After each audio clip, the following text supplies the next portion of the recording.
ഈ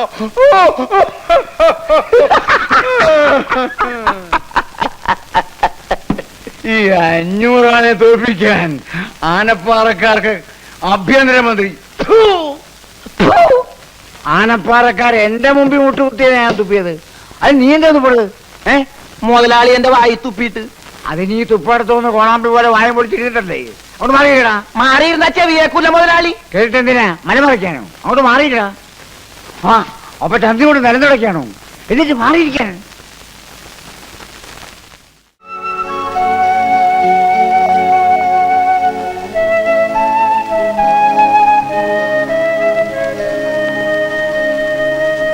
കൊണ്ടുപോണ്ട നീ.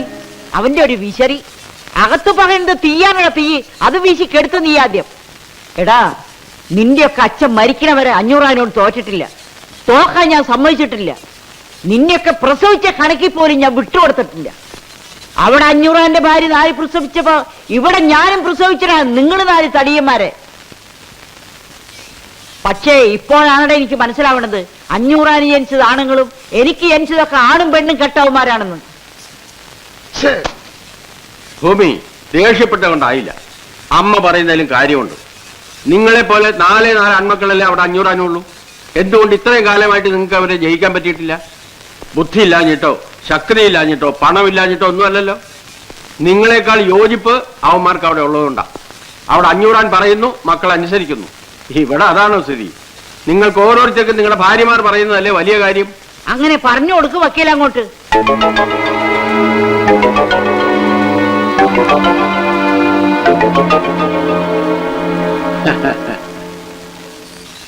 അസലായി. ഇതാ പെണ്ണിന്റെ ശക്തി.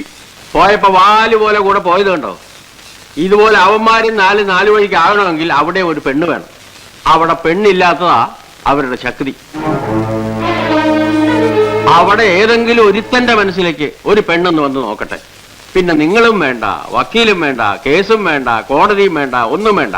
എല്ലാം അവള് ചെയ്തോളൂ. 500 കുടുംബം കുഴിച്ച് കുളം തോണ്ടുന്ന കാര്യം ആ പെണ്ണ് നോക്കിക്കോളൂ. എന്തു പറയുന്നു? പതിയാക്കണമെന്ന് കുറെ നേരമായില്ലെന്ന് കുരക്കണത്. ഇവിടെ ഒരു വെച്ച് കല്യാണം മടങ്ങി കരഞ്ഞാലിച്ച് കിടക്കണത്. അപ്പോഴയാൾ അവന്മാർക്ക് വേണ്ടി അന്വേഷിക്കാൻ നടക്കണത്. കല്യാണം മുടങ്ങുന്ന വെച്ചാൽ ഞാൻ കൊല്ലാൻ പറ്റുമോ? പഠിക്കാൻ വിടണം. കൊല്ലണോ പഠിപ്പിക്കണോ എന്നൊക്കെ ഞങ്ങൾ തീരുമാനിച്ചോളാം. അതിനി പഠിക്കാൻ പോവില്ല എന്നാ പറയുന്നത്. പഠിക്കാൻ പോകില്ല എന്നൊക്കെ അത് പറയും. പക്ഷെ ഇനി ഇവിടെ ഇങ്ങനെ നിർത്തിക്കൊണ്ടിരുന്ന അതിന്റെ വിഷമം കൂടുകയുള്ളൂ. അതുകൊണ്ടാണ് പറയണത് അതിനെ പഠിക്കാൻ വിടണം.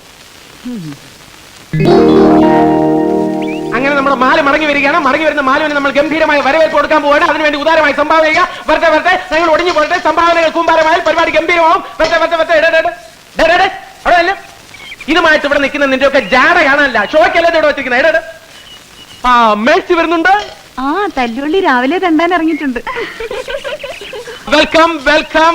മേഴ്സി വരുന്നുണ്ട്. മേഴ്സി, ഞങ്ങളോട് അല്പം മേഴ്സി കാണിക്കണം. ഇതിനകത്ത് കാര്യമായിട്ട് എന്തെങ്കിലും ഇടണം. മടങ്ങി വരുന്ന മാലുവിന് ഒരു വരവേൽപ്പ് കൊടുക്കാൻ വേണ്ടിയിട്ടാണ്. പ്ലീസ്. ഇല്ല, ഒന്നുമില്ല. കാശില്ലെന്നാണോ മനസ്സില്ലെന്നാണോ? മനസ്സില്ല. മനസ്സ് വേണ്ട, കാശ് മതി. നാണല്ലോ. എന്തിനാ നാണിക്കുന്നത്? ഓശാരത്തിനല്ലോ, നല്ലോണം തെണ്ടിയിട്ടല്ലേ.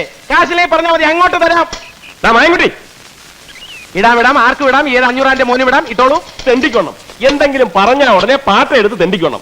എടാ, ഈ പരിപാടി ഞാൻ പ്ലാൻ ചെയ്താണെങ്കിൽ അതിന്റെ ചെലവ് വഹിക്കാനും എനിക്കറിയാം. ഇത് ആ ചെലവ് വഹിക്കാനുള്ളതല്ല. അറിയാം, നിനക്ക് വഹിക്കാനുള്ളതാണെന്ന് എനിക്കറിയാം. അങ്ങനെ നീ വഹിക്കണ്ട. അയ്യേ, ഇതിപ്പോ നിന്റെ പോക്കറ്റിൽ കിടന്നാലും എന്റെ പോക്കറ്റിൽ കിടന്നാലും എന്താണ് വ്യത്യാസം? ഒരു വ്യത്യാസം ഇല്ലല്ലോ. അപ്പൊ ഇത് ഇവിടെ തന്നെ കിടക്കട്ടെ. ഇവർക്കാർക്കും വിരോധമില്ല, എനിക്ക് പ്രശ്നമില്ല. ഏതായാലും അവർക്ക് നമ്മൾ കൊടുക്കുന്ന വരവേൽപ്പ് ഗംഭീരമായിരിക്കണം. അവരുടെ കൂട്ടുകാരികൾ കൊടുത്ത യാത്രയപ്പിനേക്കാൾ ഗംഭീരമായ വരവേൽപ്പ്. ഓക്കെ.